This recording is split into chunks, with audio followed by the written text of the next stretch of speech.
Assalamualaikum warahmatullahi wabarakatuh, Sobat Biodiversity. Dalam video kali ini saya akan menyampaikan informasi bagaimana budidaya ikan nila di kolam sempit kecil namun bisa menghasilkan ikan dengan ukuran besar, sobat ya. Sobat Biodiversity, ketika kita memelihara atau budidaya ikan, maka kita harus tahu bagaimana rumus dalam pembesarannya ya. Ada dua hal yang harus menjadi kata kunci, sobat ya. Yang pertama adalah bagaimana penyediaan air dengan oksigen terlarutnya yang baik. Yang kedua, bagaimana nutrisi pakannya tersedia dengan baik. Kunci pertama ini dapat kita jelaskan sebagai berikut, sobat ya. Penyediaan air dengan oksigen terlarut yang cukup. Nah sobat, khusus ikan nila adalah jenis ikan yang memerlukan kandungan air oksigen yang baik. Di beberapa tempat oksigen terlarut itu disediakan pada posisi air yang jernih dan mengalir ya. Jadi kalau kita melihat bagaimana air-air ya berada di pegunungan, di daerah danau dengan kondisi luas, kemudian air yang mengalir walaupun di saluran kecil, maka pertumbuhan ikan juga cepat.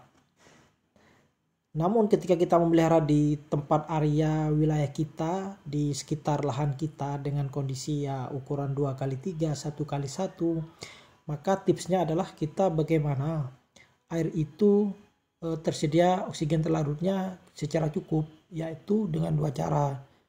Cara pertama adalah penggantian air secara rutin, bisa 1 minggu 1 kali. Kemudian juga yakni penggunaan aerotor atau gelembung ya, gelembung yang menghasilkan oksigen. Itu pun juga harus dalam beberapa minggu, 2 minggu atau sampai 1 bulan harus diganti juga airnya, sobat ya.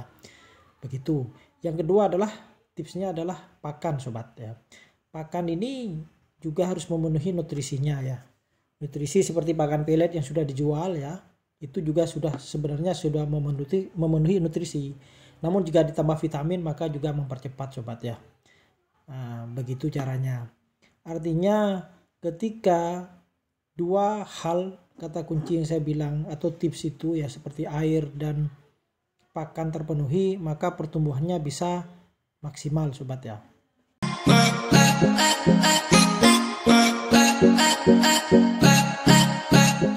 Seperti yang sobat perhatikan itu, di kolam video itu ada kolam kecil ya, ukuran 1 meter kali 2 meter, sobat ya. Namun di sana ada gelembung ya, ada aerotor yang menghasilkan oksigen terlarut. Sehingga di sini ciri ikan itu lincah atau sedang sehat adalah dia makannya bagus, sobat. Nah seperti itu. Namun ya ada keterbatasan, ketika makin besar maka nanti juga harus dipindah ya. Pindah karena nanti semakin besar ikan ini juga memerlukan penyediaan tempat dan untuk kecukupan oksigen termasuk pakan itu biar tidak berebut, sobat. Jadi harus dipindah ke lokasi.